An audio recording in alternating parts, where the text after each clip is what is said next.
GHMC పరిధిలో గాని core urban గా మనం ఈనాడు పెంచుకుంటున్న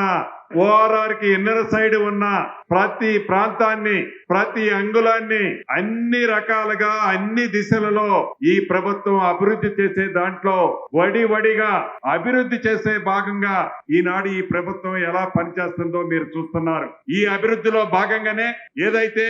ఇంటిగ్రేటెడ్ సబ్ రిజిస్ట్రార్ ఆఫీసులను ఏర్పాటు చేయాలని ఒక మంచి ఆలోచనతో కేబినెట్ లో సూచనలు ఇచ్చి ఈ 39 సబ్ రిజిస్ట్రార్ల ఆఫీసులో రాష్ట్రంలో వచ్చే రెవెన్యూ మొత్తం ఈ సబ్ రిజిస్ట్రార్ల ద్వారా వచ్చే దాంట్లో 62-63%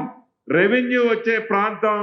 ఈ ప్రాంతం. గౌరవ ముఖ్యమంత్రి గారు ఈ ప్రభుత్వం గ్రహించి రాష్ట్ర ప్రభుత్వం మీద భారం పడకుండా ఏవైతే జిహెచ్ఎంసి పరిధిలో ఫేజ్ 1 కింద ఈ 39 సబ్ రిజిస్ట్రార్ ఆఫీసుల బదులు 11 సబ్ రిజిస్ట్రార్ ఆఫీసులు ఇంటిగ్రేటెడ్ ఆఫీసుల్ని ఏర్పాటు చేసే విధంగా మొదటి విడతగా ఈనాడు ఇక్కడ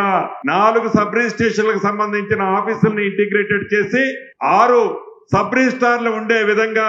సుమారు 50,000 చదరపు అడుగులతో 3 ఎకరాల స్థలంలో 300 కార్ల పార్కింగ్ ఉండే విధంగా అన్ని అంగులతో ఏర్పాటు చేసే విధంగా ఈనాడు ఇక్కడ ఈ